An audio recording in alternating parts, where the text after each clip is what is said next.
Hello friends. Literary theory and criticism में हमारा जो नेक्स्ट टॉपिक है वो है पोस्ट कॉलोनियल थियरी, या आप इसको बोल लीजिए पोस्ट कॉलोनियलिज्म। ठीक है। जैसे कि आई बार मैं कहती हूँ कि आप जो है उसको नेम के अकॉर्डिंग अगर थोड़ा सा समझ के समझेंगे तो that will be better for you. क्या है इसके अंदर कि पोस्ट कॉलोनियल थ्योरी, यानी कि जो कॉलोनियलिज्म हुआ था, कॉलोनीज जो बनी थी, कॉलोनी के अंडर जो कॉलोनाइजर्स थे, उन्होंने किस तरीके से कॉलोनाइज्ड पीपल को सप्रेस करने की कोशिश की, एक्सप्लॉइट करने की कोशिश की, उनके ऊपर कंट्रोल किया। एंड फिर उसके बाद उन्होंने अपना जो अपने साथ हुए जो बिहेवियर को, एक्सप्लॉइटेशन को लिटरेचर में लिखा। ठीक है, किस तरीके से उन्होंने उसको एक्सप्रेस किया, वो सब जो है इस थ्योरी के अंदर हम पढ़ने वाले हैं। ठीक है, तो क्या है कि post colonialism is the critical academic study of cultural, political and economic legacy. ठीक है, जिसके अंदर हम क्या पढ़ने वाले हैं, cultural, political and economic legacy को पढ़ने वाले हैं। किसके? Of colonialism and imperialism, focusing on the impact of human control and exploitation of colonized people and their lands। देखिए, दो तरह के लोग इसमें हमारे पास स्टडी करेंगे। क्या हो गया? एक तो कॉलोनाइजर हो गया, कॉलोनाइजर जो कॉलोनीज बनाते हैं, जो किसी को एक्सप्लॉइट करते हैं, ठीक है, सप्रेस करते हैं उनको, रूल्स एंड रेगुलेशंस अपने बना करके। दूसरे जो हो गए हैं वो कौन है? कॉलोनाइज्ड पीपल हैं, जिनको सप्रेस किया जाता है, जिनको एक्सप्लॉइट किया जाता है, जो, ठीक है, जो रूल्स बना करके, ठीक है, उनकी लैंड हड़प ली जाती है, उनसे काम करवाया जाता है। तो एक तरीके से वो हमारे पास क्या हो गए? कॉलोनाइज्ड पीपल हो गए। ठीक है। तो एक और वर्ड इसमें आया, इंपीरियलिज्म आया। तो मैं आपको इसमें चीज क्लियर कर देती हूँ कि जो कॉलोनियलिज्म और इंपीरियलिज्म है, ये दोनों एक दूसरे से कनेक्टेड हैं, एक दूसरे से जुड़े हुए हैं। क्योंकि इंपीरियलिज्म का भी मतलब क्या होता है? जब आप क्या करते हो, अपने एम्पायर को जो है आगे तक बढ़ाने की कोशिश करते हो। जब एम्पायर आप बढ़ाएंगे तो दोनों तरीके यूज किए जाएंगे। एक, आप क्या करते हो, जीत करके आगे बढ़ते हो। दूसरा, अगर आपको वहां पे जीत नहीं मिलती है तो आप एक कहते हैं कि दूसरा तरीका यूज करते हैं, आप लोगों को एक्सप्लॉइट करना शुरू कर देते हैं।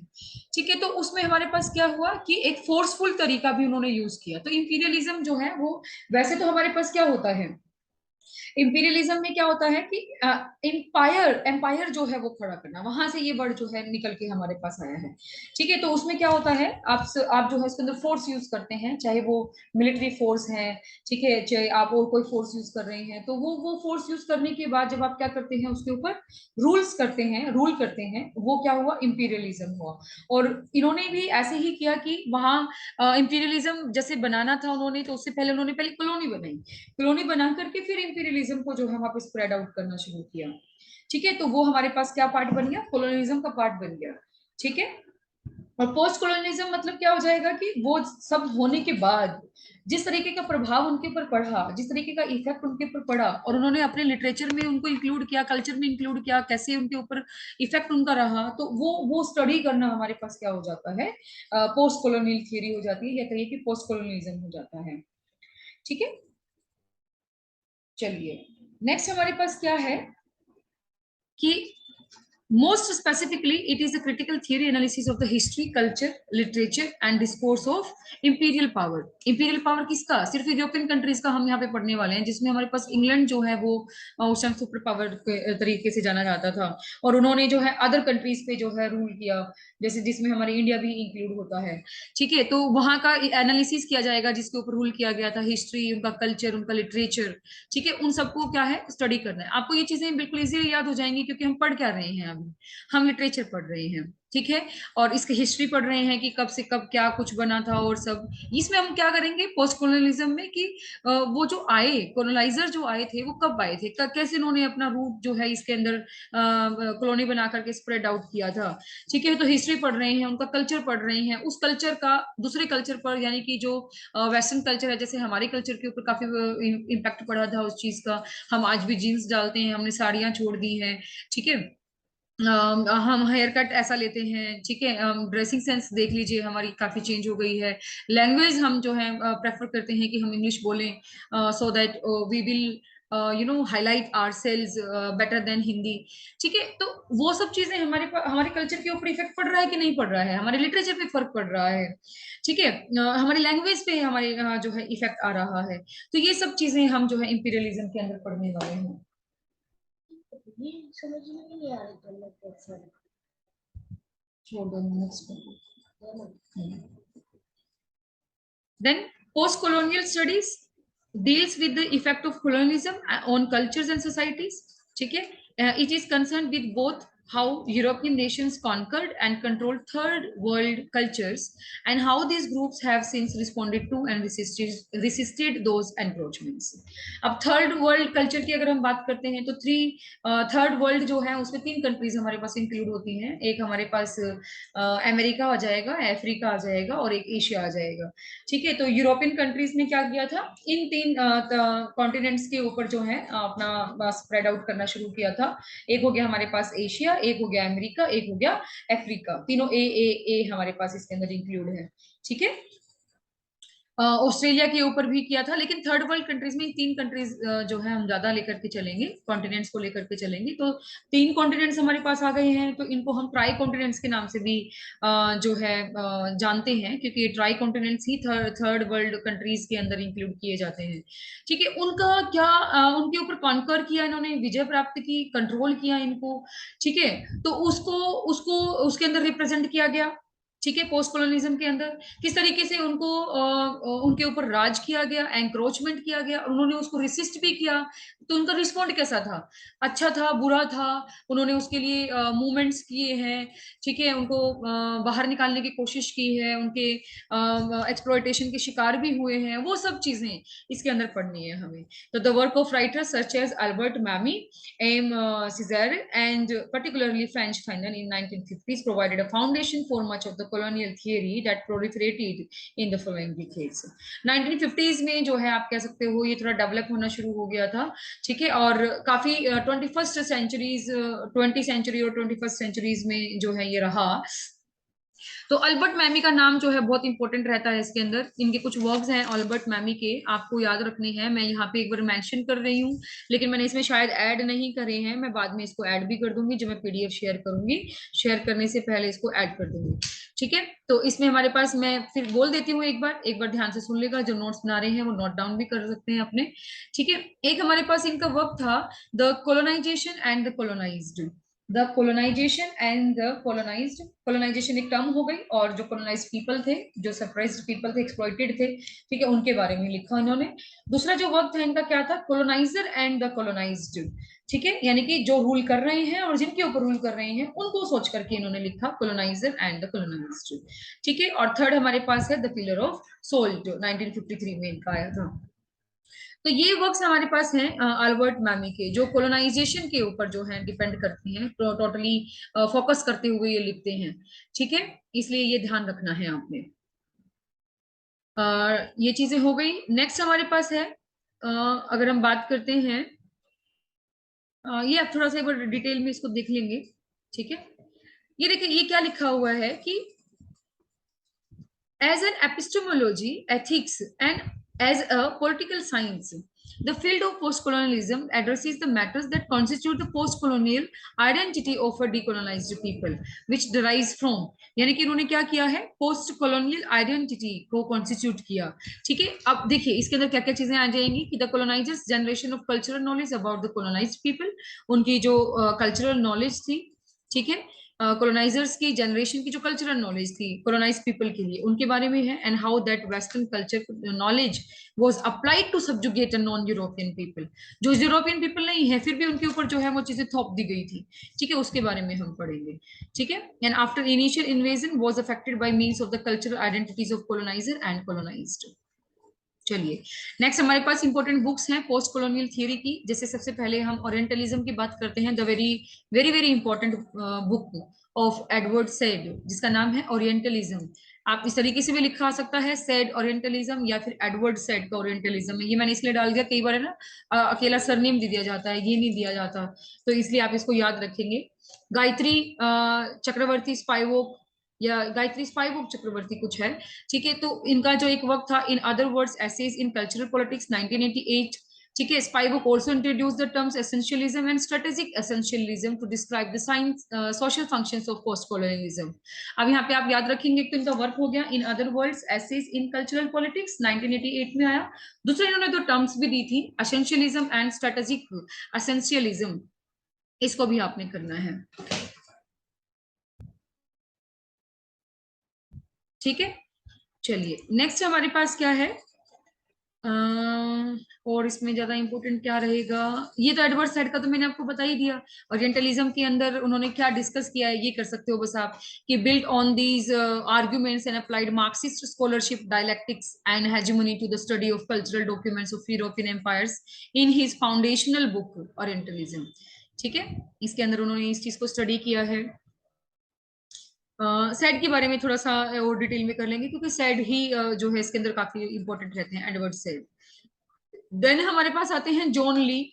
जॉन ली ने पोस्ट कॉलोनियल थ्योरी को डिस्कस करते हुए कुछ फोकस किया। उन्होंने क्या फोकस किया कि the way in which literature by the colonizing culture distorts the experience and realities and inscribes the inferiority of the colonized people.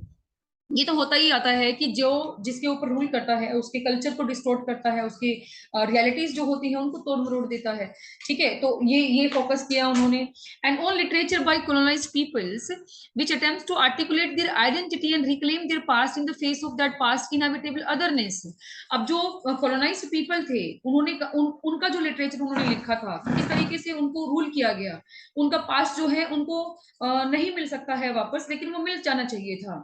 ठीक है, उन्होंने अपनी आइडेंटिटी को एनहेंस करने के लिए जो उन्होंने वर्क्स लिखे, ठीक है, ये बताने के लिए कि we also exist in this world और फ्रीली। ओके, तो वो चीजें इसके अंदर इंक्लूड की गई, उसके ऊपर फोकस किया किसने, जॉन ली ने। ठीक है, अब इसमें मेजर फिगर्स हैं हमारे पास, मेजर फिगर्स आपको याद रखने हैं।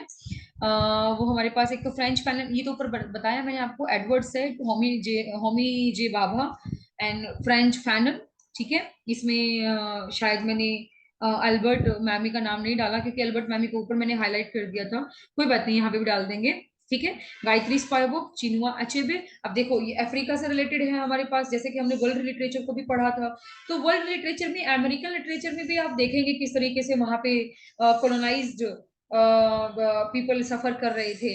ठीक है, आप इंडिया में, एशिया में देखेंगे, ठीक है, अफ्रीका में देखेंगे, तो वो सारे के सारे जो राइटर्स हैं वो भी तो इसके अंदर इंक्लूड होंगे कि नहीं होंगे। जैसे हमने बैन बैन ओपरी को हमने वहां पे पढ़ा था, डायरेक्ट वॉलकॉट को पढ़ा था। ठीक है, और इसके अंदर काफी सारे नाम मैंने यहाँ पे डाले हुए हैं, चिनुआ अचेबे, वोल सोइंका, सलमान रश्दी, जमाइका किनकेड, बूचिया मेचेटा। तो ये सब हमारे पास क्या है, ऐसे इंपॉर्टेंट राइटर्स हैं जो पोस्ट कॉलोनियलिज्म के लिए लिखा करते थे। ठीक है, काफी अच्छी अच्छी थ्योरीज उन्होंने दी, बुक्स अपनी दी हैं इनके बारे में। ठीक है, और क्या है भाई इसके अंदर, और क्या हो सकता है।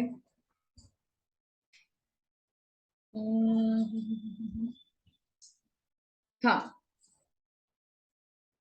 ये क्या है कि इसके अंदर बाद में क्या हुआ, जैसे कि कॉलोनाइज तो हमारे पास क्या हो गया कि कॉलोनाइज जिस टाइम उन्होंने क्या किया था, कॉलोनीज बनाई थी, उनके ऊपर रूल किया था। और जो पोस्ट कॉलोनिज्म का मतलब क्या हो जाता है कि उसके बाद का जो इतिहास रहा। ठीक है, कि किस तरीके से उन्होंने अपने आप को जो है अपने आप को रिवील किया वहां पे, कि कैसे हम उनके अंडर जिए। ठीक है, और कैसे हमारी आइडेंटिटी जो थी वो क्या हो गई थी, स्पॉइल हो गई थी, और हमने फिर से अपनी आइडेंटिटी को कैसे गेन किया।